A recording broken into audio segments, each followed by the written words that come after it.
नमस्कार, जय श्री कृष्णा। आज हम अध्ययन करेंगे विशेषण के बारे में। ठीक है, तो आज हम विशेषण के बारे में और उनके भेद के बारे में विस्तार से अध्ययन करेंगे। तो सबसे पहले हम हेडिंग डालेंगे विशेषण। अब देखो, विशेषण कहाँ प्रयोग किया जाता है, इसका मूल उद्देश्य क्या होता है। देखो, विशेषण जो हमने पहले पढ़ रखा है, संज्ञा और सर्वनाम, दोनों हमने पढ़ रखे हैं। संज्ञा किसी का नाम होता है और जो संज्ञा के स्थान पर प्रयोग होते हैं वो सर्वनाम होते हैं। ठीक है, ये तो हमने पिछले अध्याय के अंदर अध्ययन कर रखा है। तो विशेषण वो होता है जो संज्ञा और सर्वनाम शब्दों की विशेषता बताता है। विशेषता संज्ञा और सर्वनाम शब्दों की विशेषता बताने वाले शब्दों को विशेषण कहते हैं। विशेषण कहते हैं। ठीक है, अब विशेषता कैसे बताएंगे वो भी हम एक एग्जांपल ले लेते हैं। देखो, जैसे कि है राम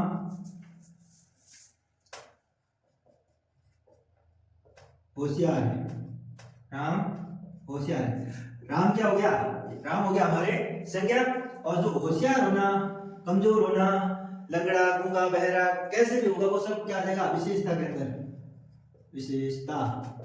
ठीक है, इसी को हम विशेषण कहते हैं। ठीक है, इसी तरीके से एक हम और एग्जांपल ले लेते हैं, जैसे कि सर्वनाम का ले लेते हैं। ठीक है, वह काला है।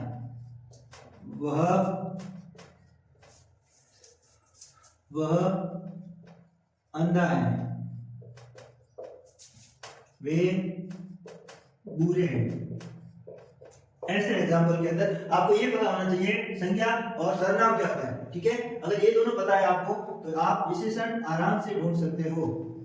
देखो, वे बुरे हैं, बुरा होना, अच्छा होना, ये सारी क्या है विशेषता होती है। वह अंधा है, वह काला है। ठीक है, अब देखो विशेषण के भेद। अब देखो, विशेषण के 7 भेद के बारे में हम विस्तार से अध्ययन करेंगे, मगर हम पहले एक बार लिख देते हैं इसको। ठीक है, सबसे पहले आपको लिखना है गुणवाचक विशेषण। ठीक है, दूसरा हो जाएगा आपने परिमाणवाचक, जिससे हम नाम तो नहीं करते हैं वही। ठीक है, परिमाणवाचक विशेषण। एक बार आपको ये सब नाम याद होने चाहिए। ठीक है, तीसरा हो जाएगा आपने संख्यावाचक विशेषण, जिससे हम गणना करते हैं। ठीक है, और चौथा हो जाएगा आपके संकेतवाचक विशेषण। संकेत यानी कि इशारा करना। ठीक है, संकेतवाचक विशेषण। और अगला हो जाएगा आपने प्रचनवाचक विशेषण। और 6 नंबर पे हो जाएगा आपने विभागवाचक विशेषण। ठीक है, और 7 नंबर पे आ जाएगा आपने व्यक्तिवाचक विशेषण। ठीक है, सब विशेषण की परिभाषा आपने देखी होगी अभी। संज्ञा और सर्वनाम शब्दों की विशेषता बताने वाले शब्दों को विशेषण कहते हैं। ठीक है, और ये हो जाएंगे विशेषण के भेद। विशेषण के 7 प्रमुख भेद होते हैं। कितने? 7। पहला हो जाएगा आपके गुणवाचक विशेषण, दूसरा परिमाणवाचक विशेषण। ठीक है, और तीसरा ये हो जाएगा आपने संख्यावाचक, संकेतवाचक, प्रश्नवाचक और विभागवाचक और व्यक्तिवाचक विशेषण। हम इसके बारे में भी अलग अलग 1 से लेकर 7 तक अलग अलग हम अध्ययन करेंगे। ठीक है, एक बार आप ये सब नोटबुक में उतार दीजिए।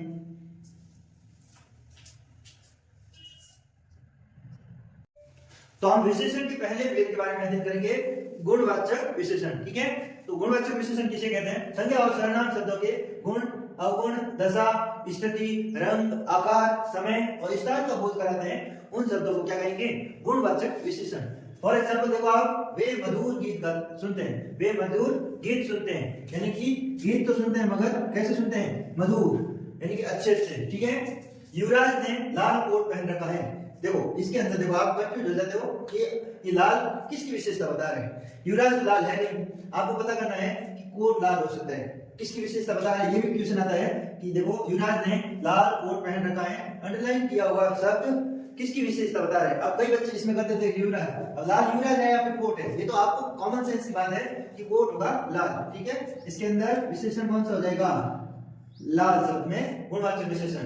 सुरेश होशियार है, सुरेश होशियार है, ये इसके गुण बता रहे हैं। सुरेश कैसा है? होशियार। अब किसकी विशेषता बता रहे हैं? सुरेश की, ठीक है। मुकेश कमजोर लड़का है, मुकेश कौन है? एक लड़का है जो कैसा है? कमजोर, ठीक है। कमजोर होना ये क्या है? इसका अवगुण है, बुरा गुण है। शीतल का मुंह गोल है, किसका मुंह गोल है? शीतल का। तो ये गोल शब्द किसकी विशेषता बता रहे हैं? शीतल की। गोल क्या हो जाएगा यहाँ अपने? आकार, क्लियर। इसी तरह ये आप एक बार उतार दीजिए।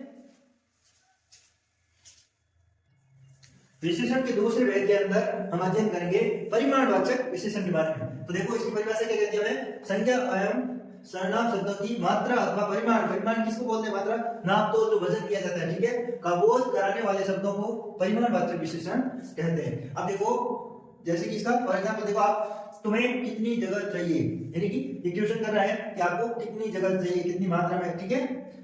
ज्यादा मीठा खाना हानिकारक है, यानी कि ज्यादा मीठा भी आप जितना खाओगे वो हानिकारक हो जाएगा। इसमें देखो कितनी ज्यादा, अब ये देखो तीसरा है इतनी सी मिठाई कौन लाया, यानी कि ये मात्रा बता रहा है।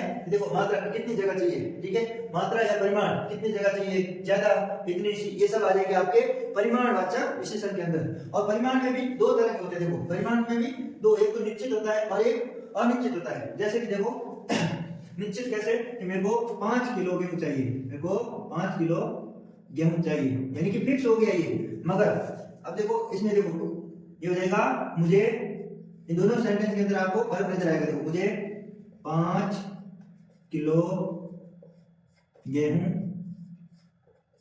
चाहिए, और एक होता है मुझे थोड़े गेहूं चाहिए। अब देखो ये तो 5 किलो बोला तो इसका माप फिक्स है, मगर थोड़े में कोई इतना भी दे सकता है, कोई इतने सारे भी दे सकता है, वो भी उनके लिए थोड़ा ही होगा, ठीक है। तो ये दोनों में फर्क होता है। वेद के अंदर देखो निश्चित और अनिश्चित में ये फर्क होगा, ठीक है। तो ये वाला भी आप आराम से उतार दीजिए।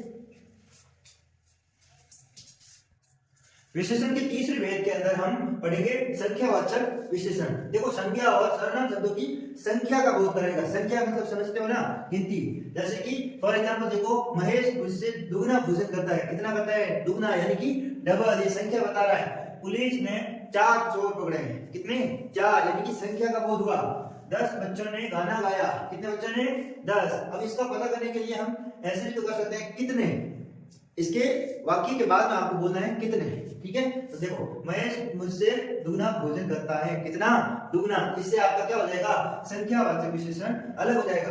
पुलिस ने 400 चोर पकड़ दिए, कितने? 400। ये संख्यावाचक विशेषण आपके अलग हो जाएगा। देखो 10 बच्चों ने गाना गाया, कितने? 10। तो ये 10 हो जाएगा आपके संख्यावाचक विशेषण। भाविका ने कक्षा में प्रथम स्थान प्राप्त किया। अब इसमें से नहीं पता हो तो लास्ट में ये प्राप्त किया, कितना? प्रथम स्थान प्राप्त किया, तो प्रथम आपके हो जाएगा संख्यावाचक विशेषण। ये हो गया, इसके ये हो गया, ठीक है। पवन उन दोनों से तेज दौड़ता है, किससे? उन दोनों से। आकाश 5 पतंग लेके आया, यानी कि आकाश 5 पतंग लाया, कितने लाया? 5। इसी तरह से ये संख्यावाचक विशेषण होता है, ठीक है। उतारो।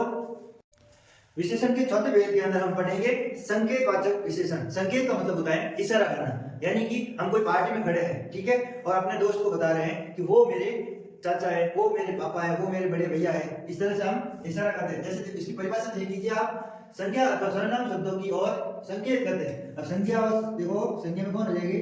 सबके नाम होंगे। अब मोहन हो गया, ठीक है, ये मोहन हो गया, ठीक है, मोहन का नाम हो गया। और मोहन की जगह अगर हम सर्वनाम का प्रयोग करेंगे, सर्वनाम, तो इसमें आ जाएगा वह मेरा भाई है, वह मेरा भाई है। तो जो ये वह हो जाएगा, इशारा करेंगे। देखो उस महिला ने फल खाए, किसने? उस महिला ने। ये जो उस शब्द है ये आपको संकेत करता है, ठीक है। यह सेब खट्टा है, यानी कि आप बता रहे हैं इशारा करके कि ये सेब खट्टा है। उसने मुझे गुलाब दिया, किसने दिया? उसने। इशारा कर रहे हैं कि उसने मुझे गुलाब दिया, ठीक है। वह मेरी नाना है, शादी में खड़े हैं नाना, बता रहे एक दूसरे को कि वो मेरे क्या है? नाना है। और उसकी एक किताब मेरे पास है, क्लास में बैठे बैठे बातें कर रहे हैं, तो उसकी एक किताब मेरे पास पड़ी है, ठीक है। ये भी संकेतवाचक विशेषण के बारे में, ठीक है। इसको भी आप बता दीजिए। विशेषण के अगले भेद के बारे में हम बात करेंगे प्रश्नवाचक विशेषण। संज्ञा अथवा सर्वनाम शब्दों का ज्ञान प्राप्त करने के लिए जो भी हम प्रश्न पूछते हैं उसे प्रश्नवाचक विशेषण कहते हैं, ठीक है। जैसे कि आप फॉर एग्जांपल देखिए, आपको कौन सा प्रश्न पूछना था, यानी कि हम जानने की कोशिश कर रहे हैं कि उनको एग्जैक्ट कौन सा प्रश्न पूछना था। आपका नाम क्या है, क्या कोशिश कर रहे हैं, संज्ञा अथवा सर्वनाम शब्दों का ज्ञान प्राप्त करने के लिए प्रश्न पूछ रहे हैं, तो प्रश्नवाचक विशेषण। उसने कौन सा जूता पहना, ये भी किसी से क्वेश्चन कर रहे हैं हम, ठीक है। ये पैसे कहां से लाए, ये कहां से लेके आए, ठीक है। ये प्रश्न पूछ रहे हैं हम किससे, संज्ञा अथवा सर्वनाम शब्दों से। इन सब कपड़ों का क्या करोगे, इन सब कपड़ों का क्या करोगे, ठीक है। इस टाइप से ये हो जाएगा आपने प्रश्नवाचक विशेषण। आप इसे भी उतार दीजिए अपनी कॉपी में। विशेषण के अगले भेद के अंदर हम पढ़ेंगे विभागवाचक विशेषण। विभागवाचक विशेषण संज्ञा एवं सर्वनाम शब्दों की पृथकता करने के लिए, पृथकता का मतलब होता है अलग करना। अब देखो, हर एक बच्चे को मिठाई दो, यानी कि स्कूलों में फंक्शन होते हैं नहीं होते हैं, उसके अंदर मिठाई वगैरह बांटनी हो तो एक टीचर आके बोलता है कि हर एक बच्चे को मिठाई मिलनी चाहिए, ठीक है। प्रत्येक गाय को पानी पिलाओ, ये गाय प्रत्येक गाय को, यानी कि बात वाले जानवरों से इसको अलग कर रहे हैं, ठीक है। प्रत्येक लड़के का नाम लिखो, यानी कि लड़कों को क्लास के अंदर लड़कियों से अलग करके उसका नाम लिखने की बात की जा रही है। पृथकता का मतलब होता है अलग, ठीक है, अलग करना। जहां अलग करने का बोध होता है वहां पर विभागवाचक विशेषण आता है, ठीक है। इनको भी आप बता दीजिए। विशेषण के अंतिम भेद के अंदर हम पढ़ेंगे व्यक्तिवाचक विशेषण। तो देखो, किसी देश या राष्ट्र के नाम से बनने वाले विशेषण शब्दों को व्यक्तिवाचक विशेषण कहते हैं। अब जैसे देखो, फॉर एग्जांपल भारत से क्या बनेगा, भारतीय, यानी कि कोई कहता है मुझे भारतीय लोग पसंद हैं, पसंद हैं। उसी तरह देखो, अमेरिका से बन जाएगा अमेरिकन, जापान से बनेगा जापानी, और नेपाल से बन जाएगा नेपाली, चीन से चाइनीज, बिहार से बिहारी, जोधपुर से जोधपुरी, और राजस्थान से राजस्थानी, यानी कि ये अपने कोई एक जगह स्थान से बनेंगे। अब इसकी जगह ये गांव शहर कोई भी आ सकता है, ठीक है। जैसे हमें गुजरात है तो गुजरात से कौन से होंगे लोग, गुजराती हो जाएंगे, ठीक है। इसी टाइप से आपका ये विशेषण टॉपिक यहीं पे खत्म होता है। आशा करता हूँ कि आप सबको पसंद आएगा और धीरे धीरे इसके बारे में और भी आगे अच्छे अच्छे वीडियो आएंगे। तो ये वीडियो भी आपको फॉरवर्ड करना है, ठीक है। तब तक के लिए बाय, जय श्री कृष्णा, राधे राधे। वीडियो अच्छा लगा तो लाइक शेयर सब्सक्राइब करें।